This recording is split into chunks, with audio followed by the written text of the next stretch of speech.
for part 2 of Jack Russell's Great White interview for the Jack Russell's Great White Facebook fam and anybody else on social media, YouTube, you name it. And we're going to continue on with just some very simple questions. Because I'm a simpleton. Because he's a simpleton. So outside of music, what are some of the things that you do like every day when you're not thinking about music, and what are some of your hobbies?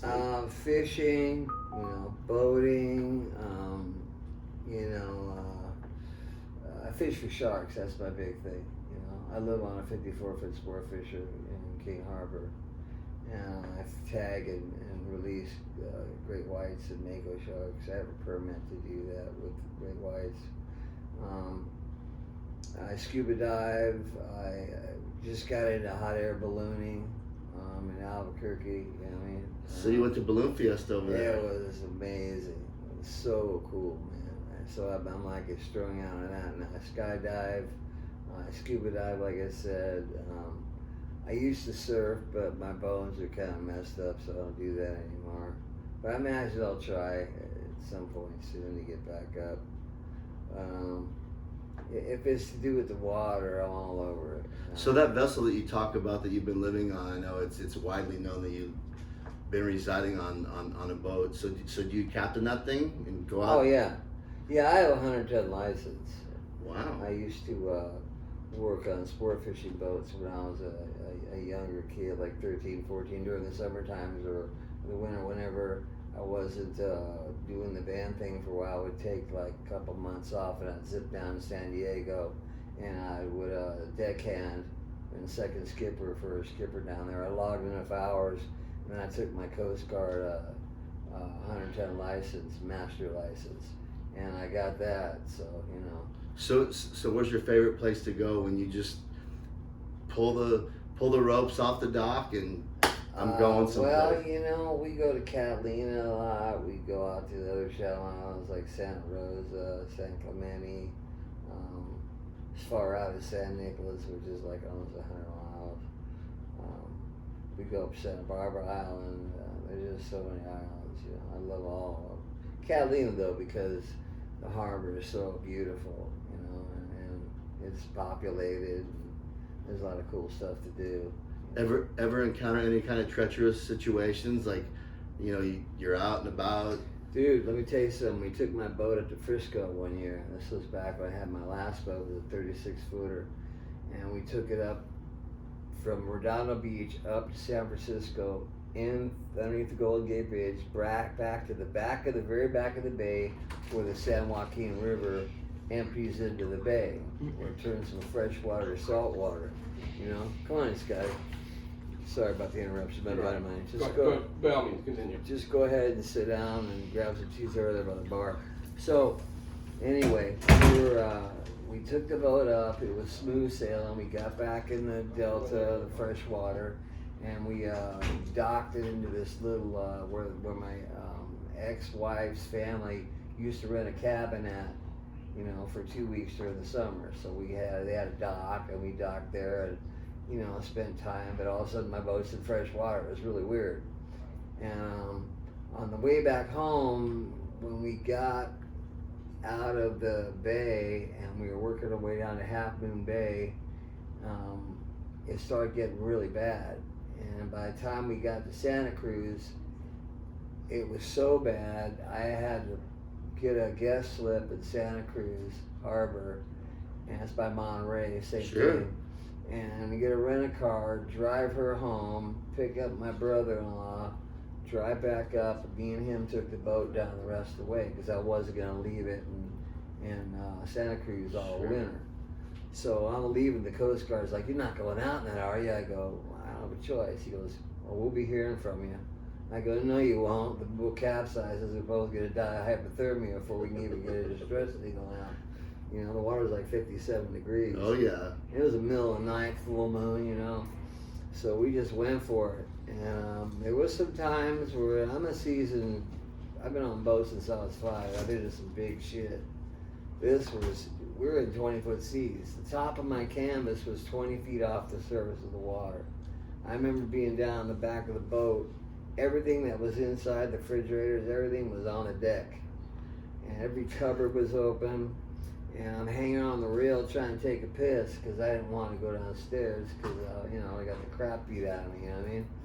And not to mention pissing all over my boat. So I remember we come down this wave and we're in the trough of the wave, which is the bottom of the swell. And I'm looking up and the top of the wave was equal with the top of my canvas. So we're in 20-foot seas. And the worst thing is we're going downhill. We're going with the swell.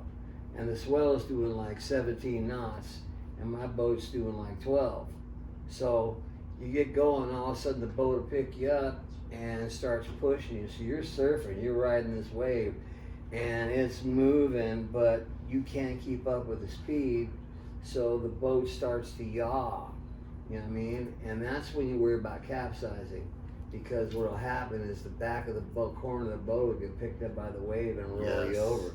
So you're constantly steering and steering and steering and steering. And we get through it all. We finally get through this whole just gnarly, just crazy nights. And we get around Point Doom, which is the end of Santa Monica Bay. Yeah, it's like and it was just flat. And I was like, oh my God, we made it. You know what I mean? Couldn't believe it. There was like 1 million Diet Pepsi cans, Diet Coke cans, and just drinking to stay awake, you know. I had 2 bunks up on the flybridge, so when one guy was driving, the other guy was trying to take a nap, and you couldn't sleep because you were scared out of your mind, you know. And I went down, because I thought the steering was kind of weird. I went down, and there was a bar that connected both rudders. It had come undone from the port rudder, so we were steering with one rudder. It's from the force of all that nonsense, huh? Yeah, so I mean, that's why the steering was so bad. I go, why is this boat not? So I only had one rudder, man. So that was probably the craziest thing that's ever happened in my life. The most scariest situation I've been in. Okay, good stuff. Well, I'll tell you what, it's impressive that you continue to stay the course with being a captain on a boat like that. Yeah. So you're still there in that's Kings Harbor in Redondo Beach, right? King Harbor, yeah. Very nice, very nice. So what music do you listen to outside of metal? Like, what are some of the genres that I listen to everything, man, except rap. You know what I mean? I do that around Christmas time. That's the only time I rap. I listen to Adele. I listen to Maroon 5. I like the Beach Boys, the Beatles. I mostly listen to the 60s and 70s and 80s stuff. Some of the 90s stuff like Alice in Chains. They were a great band. Other than that, the newer stuff, I'm just not into it. It's commercial. It's homogenized, pasteurized. It's so corporate. You got all these. Do you really want to live forever? So true. I watched this Times Square or this, the Ryan Seacrest thing, right? I was forced to watch it because I was on vacation with the kids, and all these people, they're all lip syncing Paula Abdul. There's no way you're gonna dance around like that and be able to sing like perfectly. It's like, dude, these guys are all lip syncing. You guys are totally being fooled by this. Yeah, that's definitely nothing quality entertainment. Yeah, what's up, man?